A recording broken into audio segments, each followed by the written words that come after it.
नमस्कार, बाबा राष्ट्रीय न्यूज में आपका स्वागत है। अब चलते हैं खबरों की ओर। जानिए क्यों कांग्रेस का कोई भी दिग्गज नेता हिम्मत नहीं करता अध्यक्ष का फॉर्म भरने के लिए। क्या हाल हुआ था एक का, तब से सब मानते हैं नेहरू गांधी वाड्रा को।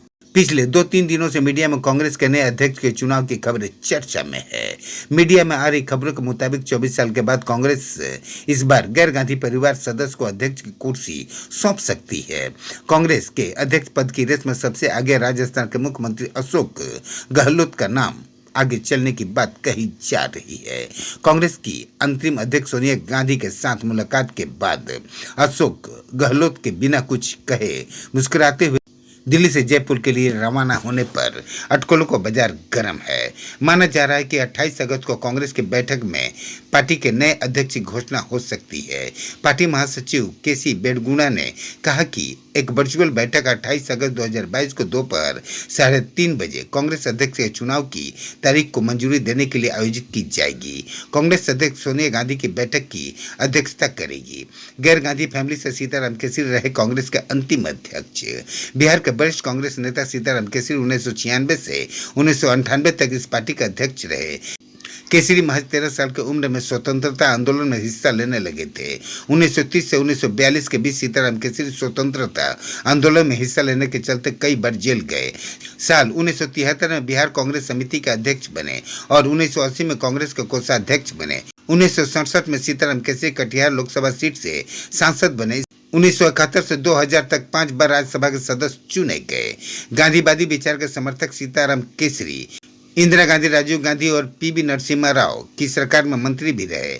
इतने लंबे राजनीतिक अनुभव वाले सीताराम केसरी को बेरुखी के साथ पार्टी के अध्यक्षता पद से हटा दिया गया। कहा जाता है कि सोनिया गांधी को कांग्रेस का अध्यक्ष बनाने के लिए सीताराम केसरी के साथ बेहद खराब बर्ताव किया गया था। सीताराम केसरी के खिलाफ पार्टी में ऐसे बनाया गया माहौल। 12वीं लोकसभा चुनाव में कांग्रेस को देश भर में 142 सीट आई थी। इस चुनाव में सोनिया गांधी ने 130 से ज्यादा रैलियों का संबोधित किया था। कांग्रेस अपनी परंपरा सीट अमेठी का चुनाव भी हार गई थी। इसके अलावा अर्जुन सिंह, नारायण दत्त तिवारी जैसे नेता अपनी सीटें हार गए थे। कांग्रेस के एक गुट ने इस हार का ठिकरा सीताराम केसरी पर फोड़ दिया था। हैरत की बात है कि सीताराम केसरी ने पूरे चुनाव में एक बार भी रैली को संबोधित नहीं किया था। आरोप लगे कि सीताराम केसरी के कमजोर नेतृत्व के चलते पार्टी को सोनिया गांधी का फायदा नहीं मिला। यहीं से पार्टी के कुछ नेताओं ने सीताराम केसरी को कांग्रेस के अध्यक्ष पद से हटाने की फाइल बनानी शुरू कर दी। पार्टी के अंदर कहा जाने लगा कि दक्षिण भारत के ज्यादातर कांग्रेसी नेता सीताराम केसरी से नाराज हैं। उनके हवाले से कहा जाने लगा कि सीताराम केसरी को अंग्रेजी नहीं आती, इसलिए दक्षिण भारत के नेता उनसे बातचीत कर नहीं पाते। इसके अलावा सीताराम केसरी पर यह भी आरोप लगने लगे कि वह ब्राह्मण, राजपूत, भूमियार जैसे उच्च जाति के नेताओं को वह पार्टी में खास तजब्बू नहीं देते। माना जाता है कि उच्च जाति के आने वाले कांग्रेसी नेता सीताराम केसरी को अपने नेता मानते ही नहीं थे। यह बता दें कि सीताराम केसरी पेशी जाति से आते थे। बिहार में उनका परिवार तेली जाति के संदर्भ में था। सीताराम केसरी पर यह भी आरोप लगे थे कि वह समाजवादी विचारधारा को मानने वाले लालू प्रसाद यादव, काशीराम और मुलायम सिंह यादव जैसे ओबीसी नेताओं के साथ गठबंधन करना चाहते थे, जबकि कांग्रेस का बड़ा तबका इसके खिलाफ था। लोकसभा चुनाव के करारी हार के सदमे से जूझ रहे कांग्रेस पार्टी शायद अब नेहरू गांधी परिवार से अलग नेताओं के बारे में बताने से भी कतराने लगी थी। कांग्रेस से जुड़ा ताजा विवाद पार्टी के वेबसाइट में पूर्व कांग्रेसी अध्यक्षों का नामों को लेकर कांग्रेस के अध्यक्ष रहे नेताओं के लिस्ट में भी दिवंगत अध्यक्ष सीताराम केसरी का नाम नहीं है। सीताराम केसरी बिहार के पिछड़ी वर्ग से आते थे। केसरी साल 1996-1998 तक भारतीय राष्ट्रीय कांग्रेस अध्यक्ष रहे थे, लेकिन पार्टी वेबसाइट के पूर्व अध्यक्षों की लिस्ट में उनका नाम नहीं है। बिहार से आने वाले सीताराम केसरी साल 1996-1998 तक कांग्रेस के अध्यक्ष रहे। वे पहले कांग्रेस के कोषाध्यक्ष थे और उनके बारे में एक जुमला मशहूर था, न खाता न बही, जो केसरी कहे वही सही। हालांकि आजादी के बाद कई ऐसे नेता कांग्रेस के कमान संभाल चुके हैं जिनका रिश्ता गांधी परिवार से नहीं था, लेकिन सीताराम केसरी का कार्यकाल एक बड़े ही नाटकीय घटनाक्रम के बाद खत्म हुआ था।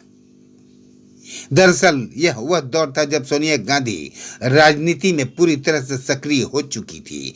यह साल 1998 का था जब अटल बिहारी वाजपेयी की अगुवाई में बीजेपी की लोकप्रियता बढ़ रही थी और कांग्रेस का खराब दौर चल रहा था। जब सोनिया गांधी राजनीति में पूरी तरह सक्रिय हो चुकी थी। यह साल 1998 का था, जब अटल बिहारी वाजपेयी की अगुवाई में बीजेपी लोकप्रियता बढ़ रही थी और कांग्रेस का खराब दौर चल रहा था। लेकिन इससे पहले घटनाक्रम कांग्रेस के इतिहास का अहम मोड़ था। साल 1996 में पीवी नरसिम्हा राव की अगुवाई में चल रही कांग्रेस लोकसभा चुनाव हार गई थी। बीजेपी को 1961 और कांग्रेस को 140 सीटें मिली थी। इसके बाद साल 1997 में सोनिया गांधी राजनीति में आने और कांग्रेस के लिए प्रचार का ऐलान करती है। कांग्रेस के अध्यक्ष उस समय सीताराम केसरी थे, लेकिन वे पार्टी को संभालने में नाकाम साबित हो रहे थे। उसकी एक वजह अंग्रेजी न आना भी बताया जा रहा था, क्योंकि वह दक्षिण के और कांग्रेस के अभिजातीय वर्ग के नेताओं के संवाद स्थापित नहीं कर पा रहे थे। इधर सोनिया गांधी सक्रियता से कांग्रेस के अंदरूनी समीकरणों को तेजी से बदलना शुरू कर दिया। साल 1997 में दिसंबर की गुलाबी सर्दी पूरे उत्तर भारत में छा रही थी, लेकिन कांग्रेस के अंदर का राजनीतिक तापमान बढ़ता जा रहा था। इसी महीने सोनिया गांधी कांग्रेस को कोलकाता के अधिवेशन में हिस्सा लेने पहुंची गई।